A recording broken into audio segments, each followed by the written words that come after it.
Transported to Gethsemane, I encounter Jesus, my brother.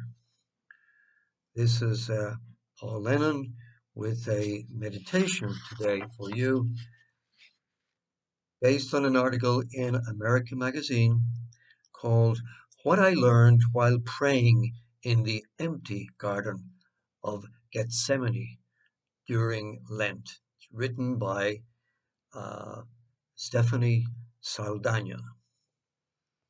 I will just quote something a few passages which have really touched me this morning as I read it here in my little studio in Guatemala. I felt, I hope you like it too, and it will bring you closer to the man I believe in.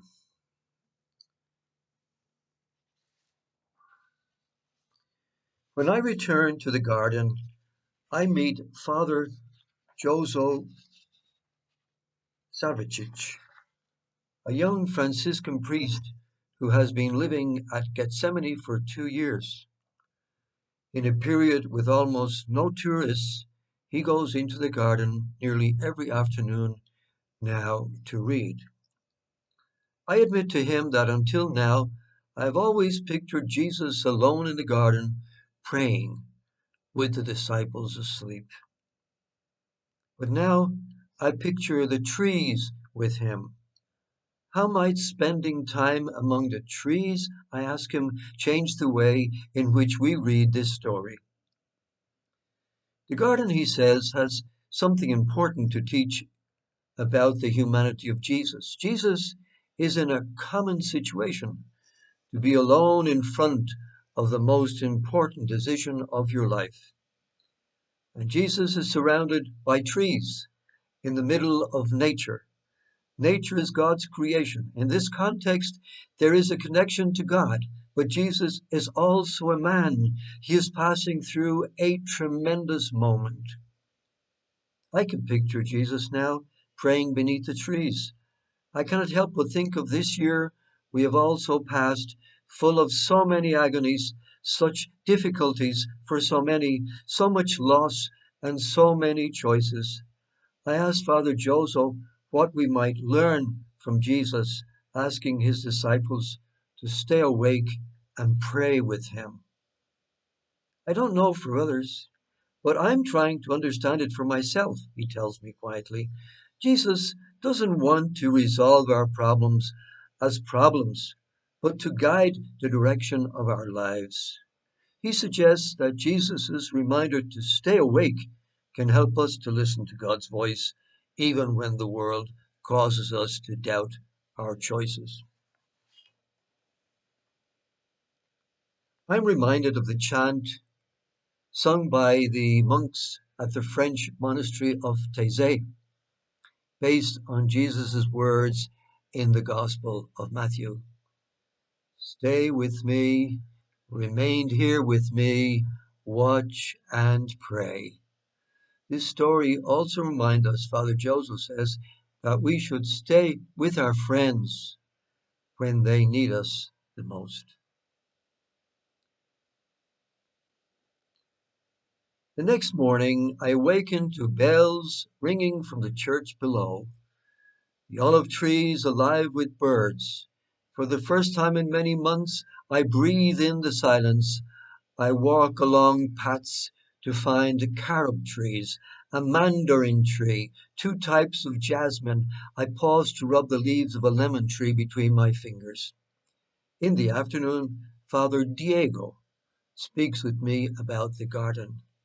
He has been here for 11 years, welcoming pilgrims on retreat, a life he never imagined when he grew up in Italy. The garden is very special for us. The pilgrims who come to the Holy Land can visit many holy places, but it's not in all places that you can pray. In all four Gospels, this is the only place in which Jesus says, "Stay here with me while I pray." Please notice, for us, this is special. For Father Diego, the garden is a place among places on the Mount of Olives dear to the heart of Jesus. Bethany would have been just 2.5 kilometers up the road, a half an hour's walk, where he would stop to visit Mary, Martha, and Lazarus, his friends. Here he visited to be among the trees. These were two places where Jesus returned. One because he loved the place, and the second because he was loved by the people in that place. Father Diego says, a place of returning, the garden, it seems, also has something to teach us about fidelity. I've received so many teachings from the trees, Father Diego says. We don't have to take care of them too much. They are growing and live by the care of the Creator.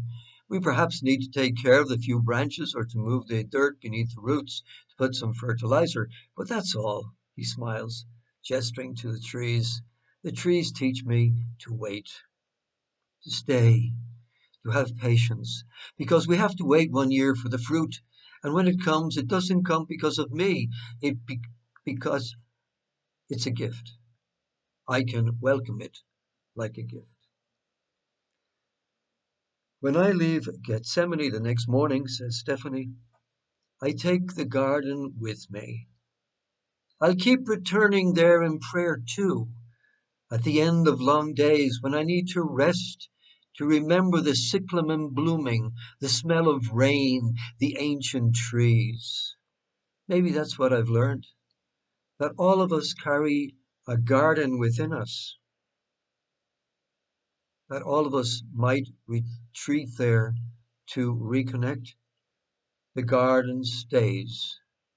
In our trials, we too might find our place among the trees, to speak to God, to hear the birds, to be near friends, to say thank you, to make our choices, to wait for the fruit that comes, if only we could just give it time.